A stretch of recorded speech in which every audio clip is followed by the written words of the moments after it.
You've been part of these Royal Caravans before. Just tell me, what are these things like now? Well, I like going on the Caravan for a lot of reasons. You know, you get a chance first to get out the house. Secondly, you get a chance to see the fans, and you get a chance to hear what people really thought about you as a player and stuff like that. Thirdly, I like to hang out with the younger Royals. And this is only my second year since I've been retired to do this, and so it's kind of nice to come back. But I just want to, you know, give my old little veteran moves and try to let them think a little bit more about positiveness and going out and playing winning baseball. And I think the Royals have been able to do that in the last couple of years, putting Frank and John and me and George and other guys with some of the young guys. So it's a pretty good deal when you come on the Caravan. Well, this year marks the 25th anniversary of that World Series championship. Tell me, does it seem like 25 years? My body says it seems like 25 years. It aches a little bit more, but my mind doesn't tell me that.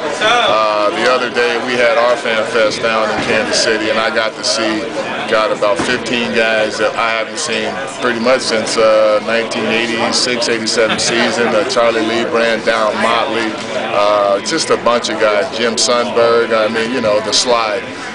It doesn't seem like 25 years, but we know that it is. But it's great to go back because the lies get bigger and the stories get better. Talk about that team, because you guys kind of came up through the system, through the minor leagues together. How special was that team? Well, you know, if you go back in the Royals' history, that wasn't the best team on paper. I think the '77 team was the best team on paper. But that team was the best team that got along. Everybody got along, everybody played hard, everybody never gave up.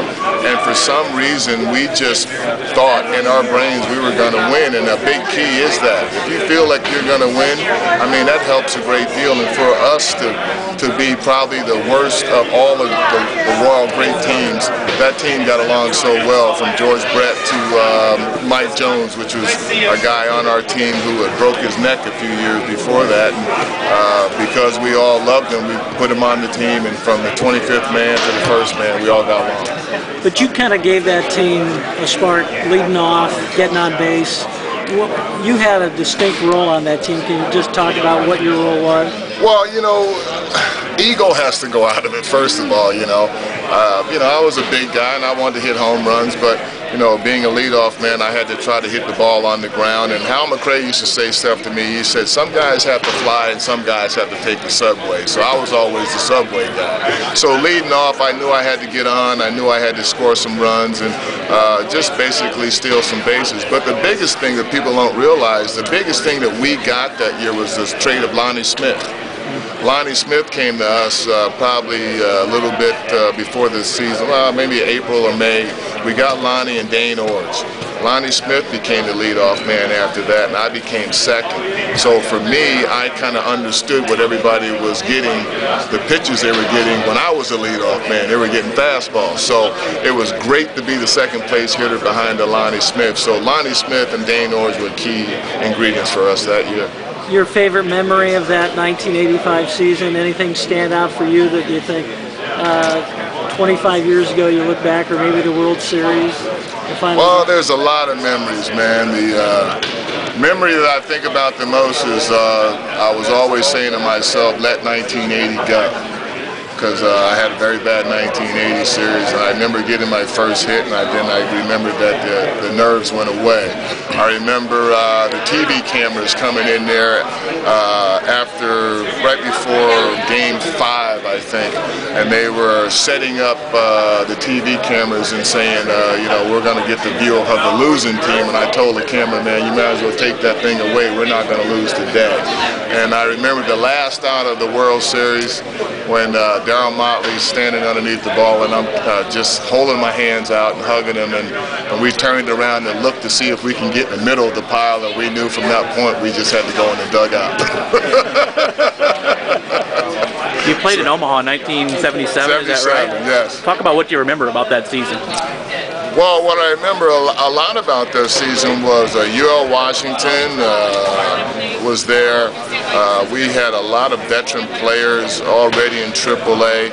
And there was a few of us that came up, UL, me, I think Quisenberry, and Rich Gale, I think he was on the team. So I remember a lot of times we were always squabbling about stuff, but I remember that the old veterans used to get us going and get us playing, and then I remember we'd all click for us toward the middle of the year, and then we just started winning.